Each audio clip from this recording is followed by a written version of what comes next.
guys, it's Sarah. Welcome back to my channel. So today's video is going to be a gel X nail video. I talked about this in my last video, but I have set some goals for myself over the next 6 months. And one of my goals was to improve my gel X nail skills. I think word for word what I said is that I want to be able to scroll through Pinterest, choose any nail design ever, and have the ability to recreate that at home. Practice makes perfect, so here we are. I've been scrolling through Pinterest all week for an inspiration photo, and I'll put the picture somewhere here so that you can see what I'm recreating. I wanted something summery, fun, and something that would just test my skills and get me trying some new things. Because although I've been doing my nails at home for 3 years now, I think, I would say 70% of the time it's just a basic solid color set. Also, I almost forgot, but everything that I use in this video will be linked down below in my at-home nails list. Every single thing that I use from start to finish in every single one of my nail videos will be in here. Anyways, I am so excited for this video, so let's just hop right into it. All right, today I started backwards. I started by prepping the extensions, and I do this by using the Dremel and just filing the inner side of the nail. Creating this roughness just helps the nails adhere to your natural nail better. Also, these are medium sculpted almond from Apres. Then onto what I normally would start with, which is my nail prep. I go in with cuticle remover on every nail. I like to let this sit for about 10 to 15 seconds before gently pushing back my cuticles with this tool. This will also be in my at-home nails list. After I've pushed back all the cuticles, I go in with a paper towel and just wipe away any excess product, excess cuticle. Finally, I trim my cuticles. Be very careful with this. You do not want to be trimming live skin, just the dead cuticle. Then I buff the surface of all of my nails. I have stopped using the drill on my natural nail, so I do this instead. And I take a lint-free nail wipe with some acetone just to get all the dust off, excess product off. And this time I double dehydrated. I went in with a nail dehydrator after. I don't normally do this, but I really just wanted these to last.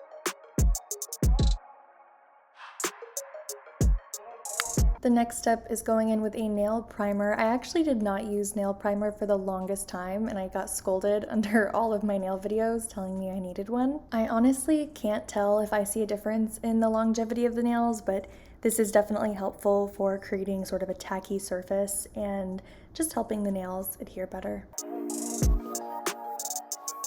Now this is when the process starts to get a little bit more exciting. I am using a nail glue, putting a light layer on my natural nail, followed by another light layer on the nail extension. After I've applied this light layer, I create sort of a bubble at the bottom of the nail, a bubble of gel.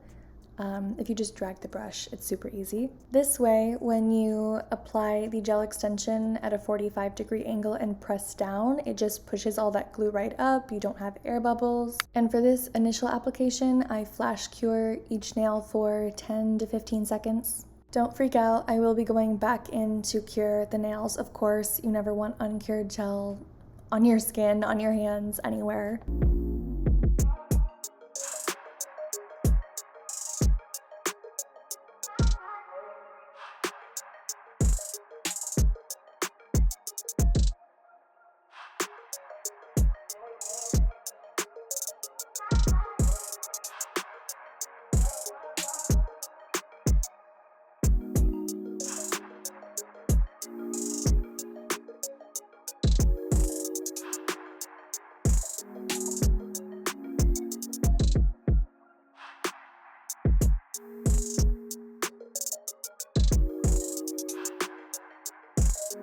After this was done, I moved on to the right hand, which I decided for this video, since it was so lengthy, just to show you guys the left hand.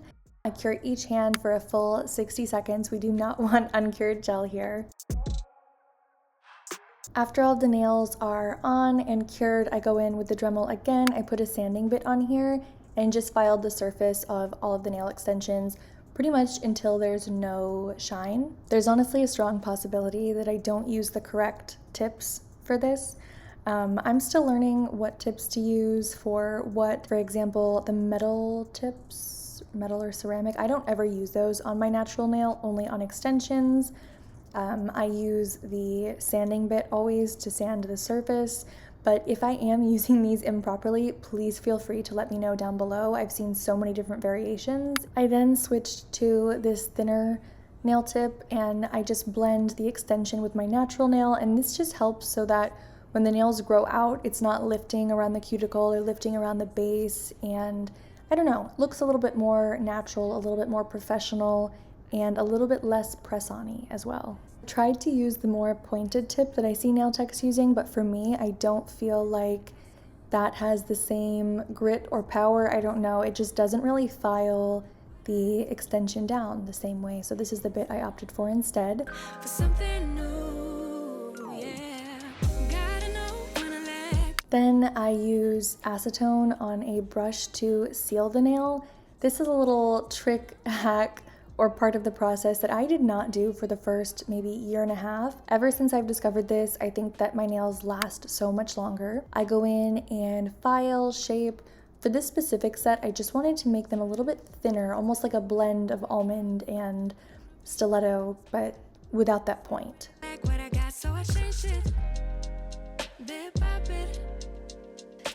Then I picked out my colors. You actually only need 2 colors for this entire nail design, which is super cool, but I couldn't really decide which red, had to test them out. Then I went in, I applied red polish to my pointer finger and my pinky.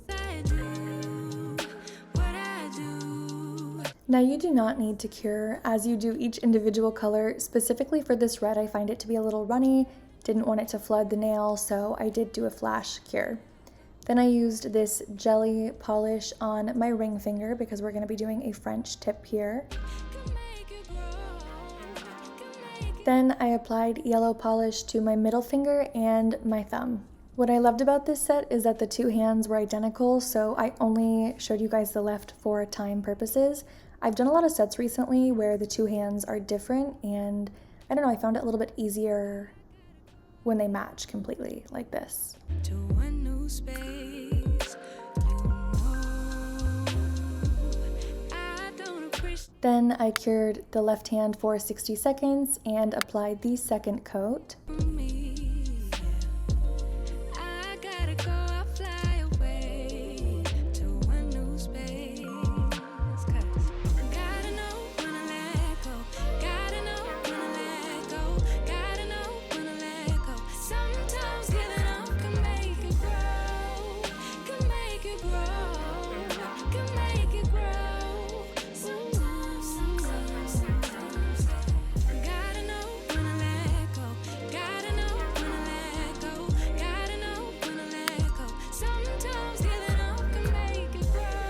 And finally, I got started with the design, so I just put some yellow on this palette and used a thin nail art liner type brush. I don't really know what advice to give regarding French tips. I think a brush like this was the biggest difference for me. Just going slow, steady, knowing that you can wipe this off and start over if need be. But I cured this for 60 seconds, did a second coat, and cured again for another 60 seconds. The next step is blooming gel flower art for both the pinky and the thumb. So to do this, just apply the blooming gel all over the nail. I try to do a pretty thin coat. Then I use a dotting tool to just put dots of whatever color flower I want. I do 5 dots pretty much in a circle. The colors will start to run, blend together, and then as soon as you're happy, you want to cure this, otherwise it will keep spreading. Then I did the same thing on my thumb, just reversing the colors.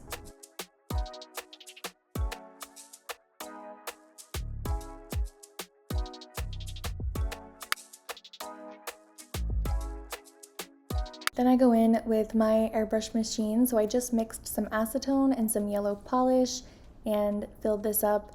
This takes practice. As you can see, I was practice spraying the paper towel back there to make sure I had the right air pressure and everything. This machine for me is a hit or miss. Some days I feel like it just works perfectly, like today was a pretty good day. Some days I don't have the consistency right of that blend of acetone and polish, and if that consistency is wrong, sometimes you have bubbles or it runs, and that has taken some getting used to and some trial and error. What I read online is that a milk-like texture is the goal when you're mixing those two things. After curing each hand for 60 seconds, I went in with this building gel for the flowers, and I just rolled this into tiny little balls. I did 10 because I need 5 for each flower. and I'm doing a flower on each hand. I place these on my nail in a circle, leaving just a little bit of space in the middle so I don't end up with one big blob in the middle of my nail. And then I'm taking this sculpting tool. I'm using the side that looks like a pencil and just sort of pressing the ball of gel outwards and then kind of scraping around the outside to give it a pointed shape.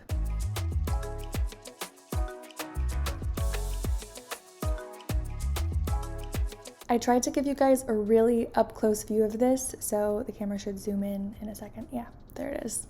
While I have a moment, I would just like to say, I know people don't recommend rolling the gel into balls with your actual fingers. They recommend using gloves or some sort of tool. But for me, I usually take acetone on a cotton pad or a lint-free pad, wipe down my fingers, and they're also going under the UV light that whole time, so there's nothing left uncured, and that's why I continue to do it that way. And the final thing I do for shaping is just sort of drag the gel into the center so that there's not a gap or a hole in the middle of the flower.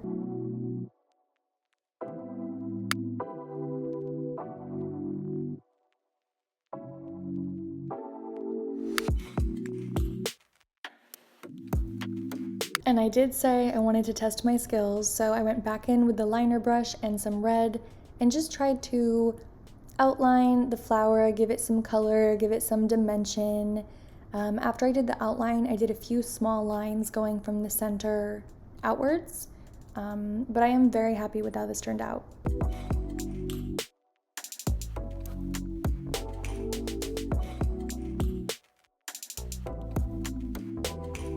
After I cured for 60 seconds, I went in with this builder gel and another liner brush. This is weirdly one of the things I have the absolute hardest time with, just getting, the builder gel to hold its shape and give some texture to the nails, because I feel like it wants to sort of flatten out when it's sitting there. This is also why I like to cure it so quickly. Almost to the final step, but I decided to go in with some pearl and gold gems, and then I have this UV rhinestone glue. This is pretty self-explanatory, but I put a little bit of this in the center. I use a wax pencil to just place 3 gold dots in the center of the flower.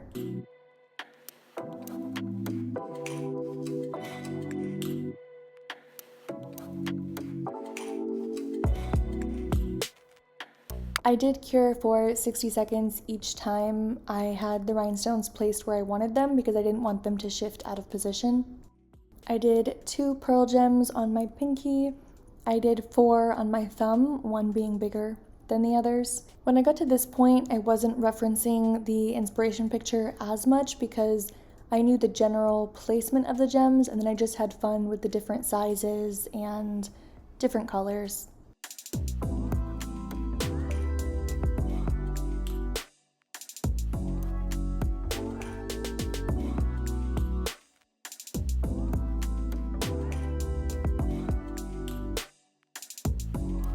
I was loving the look and placement of those, so I went in with the top coat next. Keep your eyes peeled for bubbles when you're applying a top coat on top of gems.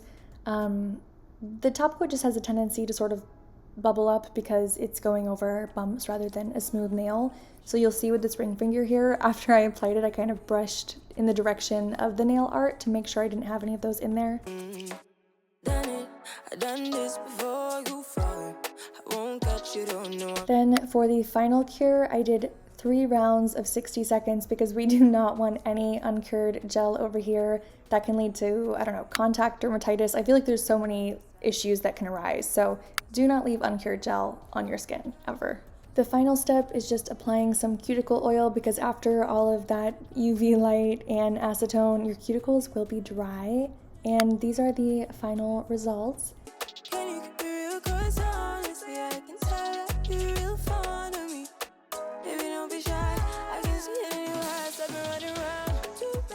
Alright guys, that is it for my nails. I hope you enjoyed this video. I honestly think this might be my favorite set that I've ever done. I feel like it looks like I just left the nail tech or the nail salon or something, but you'll have to let me know what you guys think. Anyway, that is all for this video. I hope you guys enjoyed it, and I will just see you in my next one. So bye.